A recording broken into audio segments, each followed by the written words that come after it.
2 महिनामै सत्ता समीकरण परिवर्तन। नबोलेरै भ्याइदिनु भयो कांग्रेस सभापति देउवाले।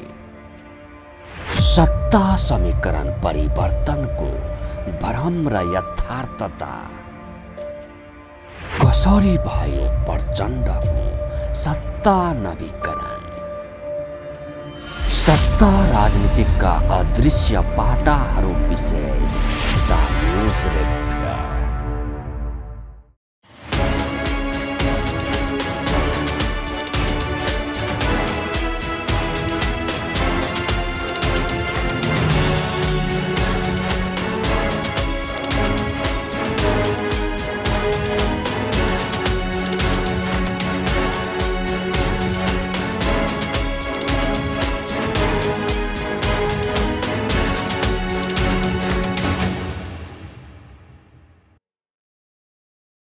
नमस्कार, खास न्यूजको बहुकोणीय चिरफार गर्ने कार्यक्रम द न्यूज रिभ्यूको आजको अङ्कमा स्वागत छ। म रिचा दाहाल।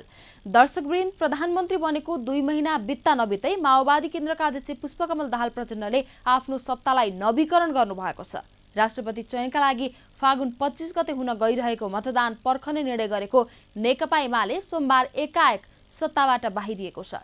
साथै सरकारलाई दिएको समर्थन पनि एमाले फिर्ता लिएको छ। राप्रपा त शनिबार नै समर्थन फिर्ता लिँदै सरकारबाट बाहिरिसकेको थियो। यसैगरी राष्ट्रिय स्वतन्त्र पार्टी गत माघ 23 गते नै सरकारबाट बाहिरिएको थियो। अहिलेसम्म अरू नेताले गर्न नसकेको प्रयोग प्रधानमन्त्री प्रचण्डले यसपटक गर्नुभएको छ। संसदीय व्यवस्थामा सत्ता समीकरण परिवर्तन स्वाभाविक प्रक्रिया हो। मन्त्रीहरू आउने जाने भइरहन्छन्, तर विगतका अभ्यासभन्दा यसपटकको प्रकरण अलि फरक देखिएका कारण राजनैतिक माहौल अलि असहज जस्तो देखिएको छ। विगतमा सत्ता समीकरण परिवर्तनले प्रधानमन्त्री परिवर्तन गराउँथ्यो, तर यसपटक उल्टो भयो। यसपटकको सत्ता समीकरण परिवर्तनले प्रधानमन्त्री यथावत राख्दै मन्त्रीहरू परिवर्तन गराएको छ। यसपटक सत्ता नवीकरण भएको छ। सत्ता नवीकरणले प्रधानमन्त्रीलाई बलियो बनाएको मात्रै छैन, भर्खरै सम्पन्न आम निर्वाचनमा जनतालाई दिएको म्याग्नेटको कदर भएको छ। एउटै प्रतिबद्धताका साथ जनता समक्ष भोट माग्न गएका दलहरू मिलेर सरकार गठन गर्नु प्राकृतिक हुने थियो, तर क्षणिक आवेगमा आएर गत पुस 10 गते नेपाली कांग्रेस र माओवादी केन्द्रले गल्ती गरेका थिए। थोरै बिस पिएरै भए पनि प्रधानमन्त्री प्रचण्डले अप्राकृतिक गठबन्धनलाई सच्याउनु भएको छ। दर्शकवृन्द, आजको द न्यूज रिभ्यूमा प्रस्तुत छ 2 महिना बित्ता नबित्दै साबिकको सत्ता समीकरण भत्किएर नयाँ सत्ता समीकरण बन्नुको कारण र कारकका सन्दर्भमा हाम्रा सहकर्मी बिन्दुकान्त घिमिरेले तयार गरेको टिप्पणी। 2 महिनामै सत्ता समीकरण परिवर्तन। नबोलेरै भ्याइदिनु भयो कांग्रेस सभापति देउवाले। सत्ता समीकरण परिवर्तनको भ्रम र यथार्थता कसरी भयो प्रचण्डको सत्ता नवीकरण। सत्ता राजनीतिका अदृश्य पाटाहरू विशेष द न्यूज रिव्यू। राजनीतिमा असम्भव भन्ने कुरा केही पनि हुँदैन। अरू नीतिहरूमा जे कुरा असम्भव मानिन्छ ती कुराहरू राजनीतिमा सम्भव हुन्छन्। त्यसैले राजनीतिलाई सबै नीतिहरूको राजा मानिएको हो। एकले अर्कालाई धोका दिने, आफ्ना स्वार्थका लागि जे पनि गर्ने काम राजनीतिमा मात्रै हुन्छ, किनकि राजनीति भनेको सत्ता प्राप्तिको खेल हो। जे उपाय गर्दा सत्ता प्राप्त हुन्छ त्यही गर्नु नै राजनीति हो। असम्भव ठानिएका कुरा सम्भव हुने, सत्ता प्राप्तिका लागि जस्तासुकै हरकत गर्ने श्रृङ्खला नेपाली राजनीतिमा पछिल्लो समय निकै बढेर गएको छ। त्यही श्रृङ्खलाको पछिल्लो कडी हो नेकपा एमालेको समर्थनमा माओवादी केन्द्रका अध्यक्ष प्रचण्ड प्रधानमन्त्री बन्नु र प्रधानमन्त्री बनेको 2 महिना बित्ता नबित्दै एमाले सत्ताबाट गलतै आउनु। दर्शकवृन्द, द न्यूज रिभ्यूको अबको श्रृङ्खलामा प्रस्तुत छ यसै सन्दर्भमा छोटो चर्चा। मङ्सिर 4 को आम निर्वाचनपछि गत पुस 10 मा एकाएक बनेको एमाले अध्यक्ष केपी शर्मा ओली र माओवादी केन्द्रका अध्यक्ष पुष्पकमल दाहाल प्रचण्ड बीचको सत्ता सहकार्य 65 दिनमा औपचारिक रूपमै टुटेको छ। सोमबार पार्टी केन्द्रीय सचिवालय मार्फत नेकपा एमाले प्रधानमन्त्री समेत रहनुभएका पुष्पकमल दाहाल प्रचण्ड नेतृत्वको सरकारबाट बाहिरिने र मन्त्रीहरू फिर्ता बोलाउने निर्णय गरेसँगै प्रचण्ड ओलीबीचको सहकार्यमा तत्काललाई पूर्ण विराम लागेको हो। प्रधानमन्त्री प्रचण्डले गत फागुन 12 गते राष्ट्रपतिमा रामचन्द्र पौडेललाई सघाउने निर्णयमा सहमति गरेसँगै ओली प्रचण्ड सहकार्य औपचारिक रूपमा टुटेको थियो। तर एमाले सरकारमै रहेकाले उनीहरू बीचको सहकार्य औपचारिक रूपमा टुटेको घोषणा हुन भने बाँकी थियो। फागुन 25 गते हुने राष्ट्रपति निर्वाचनसम्म सरकार नछोड्ने मनस्थितिमा रहेको एमाले आफ्नो पार्टीबाट सरकारमा सहभागी मन्त्रीहरूलाई पछिल्ला दिनमा प्रधानमन्त्रीले गरेको व्यवहारबाट सन्तुष्ट थिएन। मन्त्री परिषद बैठकबाटै परराष्ट्र मन्त्री विमला राई पौडेललाई जेनेभा भ्रमणमा पठाउने निर्णय गरेको सरकारले आइतबार अचानक उहाँको भ्रमण रद्द गरेपछि एमाले थप आक्रोशित बन्न पुग्यो। प्रधानमन्त्री प्रचण्डले मन्त्री पौडेलको भ्रमण रद्द गर्न निर्देशन दिएको भोलिपल्ट फागुन 15 गते एमाले बैठक राखेर प्रचण्डसँगको सत्ता सहकार्यलाई टुङ्ग्याउने निर्णय गरेको हो। एमालेका 8 मन्त्रीले सोमबारै प्रधानमन्त्री प्रचण्डलाई भेटेर राजीनामा दिनुभएको छ। प्रधानमन्त्री प्रचण्डले एमालेसँगको सम्बन्ध तोडेर एमालेको ठाउँमा नेपाली काङ्ग्रेसको साथ लिने तयारी गर्नुभएको छ। सोही अनुसार राष्ट्रपतिमा काङ्ग्रेस उम्मेद्वार रामचन्द्र पौडेललाई जिताउने 8 दलबीच सहमति भइसकेको छ। 8 दलका तर्फबाट राष्ट्रपतिमा फागुन 13 गते पौडेललाई उम्मेदवारी दिन लगाए लगत्तै बालुवाटारमा आयोजित काङ्ग्रेसका स्वर्गीय नेता महेन्द्र नारायण निधिको स्मृति सभालाई सम्बोधन गर्दै प्रधानमन्त्री प्रचण्डले नयाँ राजनीतिक यात्राको सुरुवात भएको बताउनु भएको थियो। प्रधानमन्त्री प्रचण्डले एमालेसँगको सहकार्य छोडेर काङ्ग्रेससँगको पुरानै सहकार्यमा फर्किनुको कारणबारे भन्नुभएको छ। संविधान, लोकतन्त्र र समावेशी समानुपातिक सिद्धान्तको आवश्यकता र औचित्य अहिले पनि छ मात्र होइन, अझै झन बढेको छ।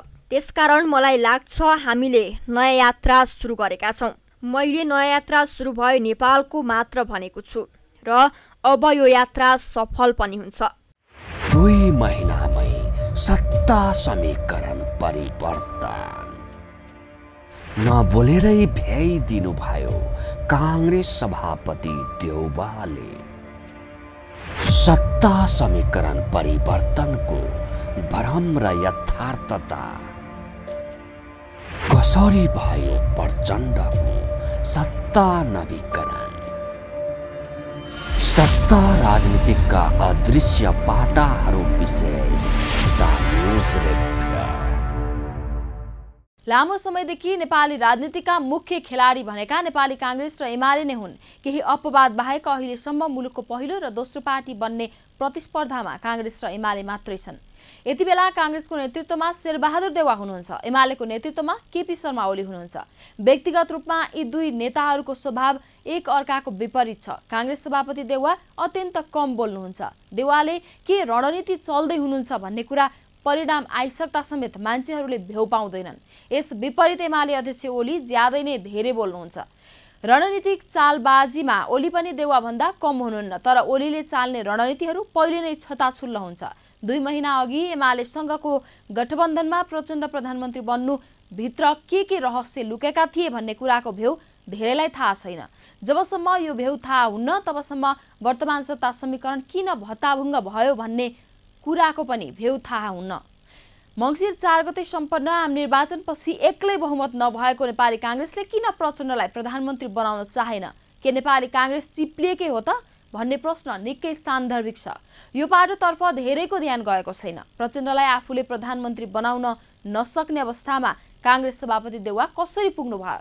गत पुस 10 गते बनेको सत्ता समीकरणमा कसले कसलाई झुक्क्याएको थियो, कसरी झुक्क्याएको थियो भन्ने सन्दर्भको भित्री पाटो निकै रोचक छ। दर्शकवृन्द, द न्यूज रिभ्यूको अबको श्रृङ्खलामा प्रस्तुत छ पर्दाभित्रको यही पाटोका सन्दर्भमा छोटो चर्चा। अघिल्लो पटक प्रधानमन्त्री बनाउन काङ्ग्रेस सभापति शेरबहादुर देउवालाई प्रचण्डले निकै ठुलो गुण लगाउनु भएको हो। देउवा 5औं पटक प्रधानमन्त्री बन्नुमा र दोस्रो पटक काङ्ग्रेस सभापति निर्वाचित हुनुमा प्रचण्डको निकै ठुलो देन छ। यो देन बापत प्रचण्डलाई आम निर्वाचनपछि प्रधानमन्त्री बनाउने देउवाको भित्री चाहना थियो, तर देउवाले आफ्ना सहयोगीलाई त्यो चाहना सुनाउने हिम्मत गर्नु भएन। देउवाका सहयोगीले पनि कुरा बुझेनन्। आफ्नै नेतृत्वको सरकार गठन गर्ने निर्णय नेपाली काङ्ग्रेसले लियो। सभापति देउवाले पनि प्रचण्डसँगको आफ्नो गोप्य सहमति पार्टीको बैठकमा सुनाउने हिम्मत गर्नु भएन। अन्तिम अवस्थामा देउवाले प्रचण्डलाई भन्नुभयो, सरियार पार्टीको साथीहरूको चित्त बुझाउन आफ्नो बाटो तय गर्नु। प्रचण्डको सहयोगमा देउवाले जे जति पाउनुपर्ने हो त्यो पाइसक्नु भएको छ। अब थप पाउने अवस्था थिएन। यदि देउवाले प्रचण्डलाई प्रधानमन्त्री बन्नबाट रोक्न भित्री दिलदेखि नै चाहेको भए असम्भव थिएन। प्रयास गरेको भए एमाले र माओवादी बाहेक अरू पार्टीको बहुमत पुर्याउन सक्ने अनुकूल अवस्थामा देउवा हुनुहुन्थ्यो। तर 20 सिट भएको राष्ट्रिय स्वतन्त्र पार्टी 14 सिट भएको राप्रपासँग देउवाले वार्ता समेत गर्नु भएन। त्यसो त एमालेकै समर्थन लिने कोसिस गरेको भए पनि देउवा असफल हुने सम्भावना न्यून थियो। एमालेले प्रस्ताव राखेकै थियो। यथार्थ कुरा के हो भने चुनावपछि प्रधानमन्त्री बनाइदिने कमिटमेन्ट देउवाले प्रचण्डसँग गर्नुभएको थियो। तर आफ्नो पार्टीबाट प्रचण्डलाई प्रधानमन्त्री बनाउन देउवाले सक्नु भएन। ओली मार्फत देउवाले प्रचण्डलाई प्रधानमन्त्री बनाइदिनु भयो। तर यो भित्री रहस्यबारे नेपाली काङ्ग्रेसको पार्टी पङ्क्ति बेखबर छ। 2 महिनामै सत्ता समीकरण परिवर्तन नबोलेरै भ्याइदिनु भयो काङ्ग्रेस सभापति देउवाले। सत्ता समीकरण परिवर्तनको भ्रम र यथार्थता कसरी भयो प्रचण्डको सत्ता नवीकरण। सत्ता राजनीतिका अदृश्य पाटाहरू विशेष न्यूज रिभ्यू। एमाले राप्रपा र राष्ट्रिय स्वतन्त्र पार्टीले आफ्नै इच्छाले सरकार छाडेका हुन् कि भन्ने धेरैलाई लागेको छ। यो केवल भ्रम मात्रै हो। वास्तवमा एमाले राप्रपा र राष्ट्रिय स्वतन्त्र पार्टी सरकारबाट गलहत्याइएका हुन्। गत माघ 23 गते गृह मन्त्रालय नपाएको भन्दै राष्ट्रिय स्वतन्त्र पार्टी सरकारबाट बाहिरिएको थियो। राष्ट्रिय स्वतन्त्र पार्टीको भागमा परेको गृह मन्त्रालय प्रधानमन्त्री प्रचण्डले खोसिदिनु भएको हो। राष्ट्रिय स्वतन्त्र पार्टी बाहिरिएको 20 दिनपछि फागुन 13 गते राष्ट्रिय प्रजातन्त्र पार्टी बाहिरियो। राष्ट्रपति निर्वाचनका लागि प्रधानमन्त्री प्रचण्डको सक्रियतामा बनेको नयाँ गठबन्धनमा आफूलाई सामेल नगराएको भन्दै राप्रपा बाहिरिएको थियो। तर राप्रपाले राष्ट्रपति निर्वाचनमा भाग लिँदैन भन्ने कुरा प्रधानमन्त्री प्रचण्डलाई थाहा थियो। राष्ट्रपति निर्वाचनको पूर्व सन्ध्यामा गणतन्त्र विरुद्ध आन्दोलन गर्ने तयारीमा राजावादीहरू जुटिसकेको सूचना प्रधानमन्त्री प्रचण्डले पाउनु भएको थियो। साथै राष्ट्रपतिको निर्वाचनमा भाग नलिन राप्रपामाथि पूर्व राजा ज्ञानेन्द्र शाह मार्फत दबाब आएको सूचना पनि प्रधानमन्त्री प्रचण्डले पाइसक्नु भएको थियो। त्यसैले राष्ट्रपति निर्वाचनका लागि बन्ने नयाँ गठबन्धनमा राप्रपालाई सहभागी गराउन प्रधानमन्त्री प्रचण्डले जरुरी ठान्नु भएन। राप्रपाले सरकार छाड्नुको कारण यति मात्रै होइन, सम्पत्ति शुद्धिकरण विधेयक तथा फौजदारी अभियोग लागेका सांसदलाई निलम्बन नगर्ने सम्बन्धी विधेयक प्रकरणमा कानुन मन्त्री ध्रुवबहादुर प्रधानलाई बर्खास्त गर्ने तयारीमा प्रधानमन्त्री प्रचण्ड हुनुहुन्थ्यो। त्यसैगरी शहरी विकास मन्त्री विक्रम बहादुर पाण्डे विरुद्धको सिक्टा सिँचाइ आयोजनाको भ्रष्टाचार मुद्दा अघि बढाउने तयारीमा अख्तियार दुरुपयोग अनुसन्धान आएको थियो। मुद्दा अघि बढ्न साथ शहरी विकास मन्त्री पाण्डे स्वत पदमुक्त हुनुहुने थियो। भ्रष्टाचारीलाई मन्त्री बनाएको र भ्रष्टाचार दुरुत्सान हुने गरी विधेयक अघि बढाएको आरोपबाट बच्नका लागि पनि राप्रपा यति छिटै सत्ताबाट बाहिरिएको हो। नेकपा एमाले त राष्ट्रपति निर्वाचनको मतदान नभएसम्म सरकारबाट नहट्ने निर्णय गरिसकेकै थियो। तर प्रधानमन्त्री प्रचण्डले एमालेबाट परराष्ट्र मन्त्री बन्नुभएकी विमला पौडेलको जेनेभा भ्रमण अन्तिम अवस्थामा रोकिदिनु भयो। त्यो पनि 4 वर्ष अघि तत्कालीन प्रधानमन्त्री केपी शर्मा ओलीकै शैलीमा। 4 वर्ष अघि नेपाल संस्कृति विश्वविद्यालयको एक टोली अन्तर्राष्ट्रिय सम्मेलनमा भाग लिन क्यानाडा जाँदै थियो। तर प्रधानमन्त्री ओलीले टोलीका नेता तथा उपकुलपति प्राध्यापक डाक्टर कुलप्रसाद कोइरालालाई प्रहरी लगाएर त्रिभुवन अन्तर्राष्ट्रिय विमानस्थलबाटै नियन्त्रणमा लिनुभएको थियो। त्यतिबेला प्रधानमन्त्री ओलीले यो हरकत नेपाली काङ्ग्रेसका कार्यकर्ताको मनोबल गिराउनका लागि गर्नुभएको थियो। यतिबेला प्रधानमन्त्री प्रचण्डले पनि एमालेमा मन्त्रीहरूको मनोबल गिराउनकै लागि परराष्ट्र मन्त्री पौडेलको जेनेभा भ्रमण अन्तिम अवस्थामा रोकिदिनु भएको हो भन्ने बुझ्न गाह्रो छैन। बर्खास्त गर्नुभन्दा एमालेका मन्त्रीहरू राजीनामा दिउन् भन्ने प्रधानमन्त्री प्रचण्ड चाहनुहुन्थ्यो। दर्शकवृन्द, द न्यूज रिभ्यूको अबको श्रृङ्खलामा प्रस्तुत छ एमाले राप्रपा र रासोपालाई प्रधानमन्त्री प्रचण्ड किन विदाई गर्न चाहनुहुन्थ्यो भन्ने सन्दर्भमा छोटो चर्चा। सरकारबाट बाहिरिनु तथा समर्थन फिर्ता लिनुको कारणबारे एमाले, राप्रपा र राष्ट्रिय स्वतन्त्र पार्टीका आफ्नै तर्क तथा व्याख्याहरू छन्। तर यी तर्कमा खासै तुक देखिँदैन। हाम्रो शासन प्रणाली भनेको प्रधानमन्त्री हो। मन्त्री भनेका प्रधानमन्त्रीका सहयोगी मात्रै हुन्। प्रधानमन्त्रीको इच्छा तथा निर्देशन बाहेक दायाँ बायाँ जाने छुट मन्त्रीहरूलाई हुँदैन। मन्त्रीको पदावधि प्रधानमन्त्रीको इच्छामा निर्भर हुन्छ। आफूलाई असहज लाग्ने मन्त्रीलाई तत्काल बर्खास्त गर्ने अधिकार प्रधानमन्त्रीलाई हुन्छ। राप्रपाका मन्त्रीहरूले प्रधानमन्त्री प्रचण्डलाई सार्वजनिक रूपमै चुनौती दिएको जग जाहेर छ। सर्वोच्च अदालतको आदेशपछि सांसद पदबाट समेत मुक्त भएका राष्ट्रिय स्वतन्त्र पार्टीका सभापति रवि लामिछानेको नाजायज माग सम्बोधन गर्न सक्ने अवस्थामा प्रधानमन्त्री प्रचण्ड हुनुहुन्थेन। सत्ताको सबैभन्दा ठूलो घटकको अध्यक्ष हुँदैमा सुपर प्रधानमन्त्री बन्न खोज्नु एमाले अध्यक्ष ओलीको सरासर अर्घ्य थियो। हाम्रो शासन प्रणालीले संविधान र कानूनको बाहेक अरू अंकुश प्रधानमन्त्रीलाई लगाएको छैन। त्यसैले प्रधानमन्त्री प्रचण्ड सत्ता सहयात्रीहरूको विकल्प खोज्ने टुङ्गोमा पुग्नुभयो। राष्ट्रपतिको निर्वाचन यसको न्यू बन्यो। 2 महिनामै सत्ता समीकरण परिवर्तन नबोलेरै भ्याइदिनु भयो कांग्रेस सभापति देउवाले। सत्ता समीकरण परिवर्तनको भ्रम र यथार्थता कसरी भयो प्रचण्डको सत्ता नवीकरण। सत्ता राजनीतिका अदृश्य पाटाहरू विशेष न्यूज रिभ्यू। नेपालको गण्डकी प्रदेशतिर एउटा उखान छ, व्यञ्जन बिना रञ्जन गयो, ध्रुत बिना केशव, फाद बिनु माधव गयो, गलहस्तेन धोधर। यो उखानको तात्पर्य हो रञ्जन, केशव, माधव र धोधर नाम गरेका 4 जना कुनै पाहुना हुन मुखिया कहाँ गए। मुखियाले 84 व्यञ्जनका साथ स्वागत सत्कार गरे, तर पाहुनाहरू 4-5 दिनसम्म पनि बसिरहे।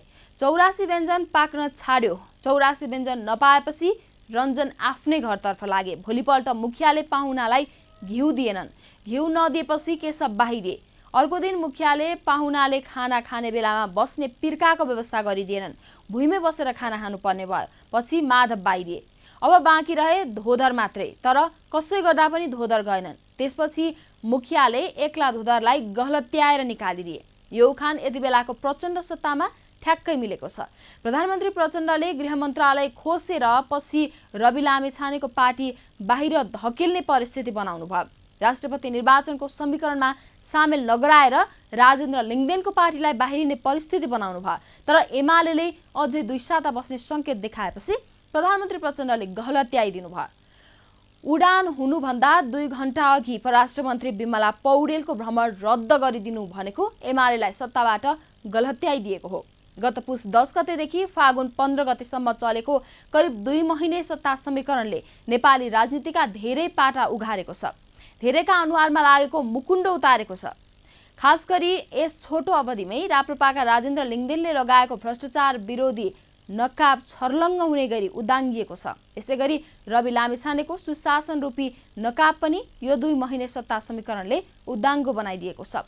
एमाले अध्यक्ष ओलीले गत पुस 10 गते 7 दलीय सत्ता समीकरण निर्माण नगरिदिएको भए जनतामा राजेन्द्र लिङ्गदेन र रवि लामिछाने प्रतिको भ्रम यथावत रहने थियो।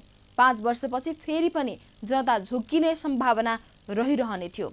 2 महिने 7 दलीय सत्ता समीकरण मार्फत एमाले अध्यक्ष केपी ओलीले जितेको सबैभन्दा ठूलो गेम नै राष्ट्रिय स्वतन्त्र पार्टीलाई तबाह बनाउनु हो। दर्शकवृन्द, द न्यूज रिभ्यूको आजको प्रसङ्ग यति नै। तपाईँ न्यूज नेपाल टेलिभिजनको प्रसारण युट्युब र फेसबुकमा पनि प्रत्यक्ष हेर्न सक्नुहुनेछ। आजको प्रस्तुतिबाट हामी सबैलाई बिदा दिनुहोस्। हेर्दै गर्नुहोला न्यूज नेपाल टेलिभिजन। नमस्कार। 2 महिनामै सत्ता समीकरण परिवर्तन नबोलेरै भ्याइदिनु भयो कांग्रेस सभापति देउवाले। सत्ता समीकरण परिवर्तनको भ्रम र यथार्थता कसरी भयो प्रचण्डको सत्ता नवीकरण। सत्ता राजनीतिका अदृश्य पाटाहरू विशेष न्यूज रिभ्यू।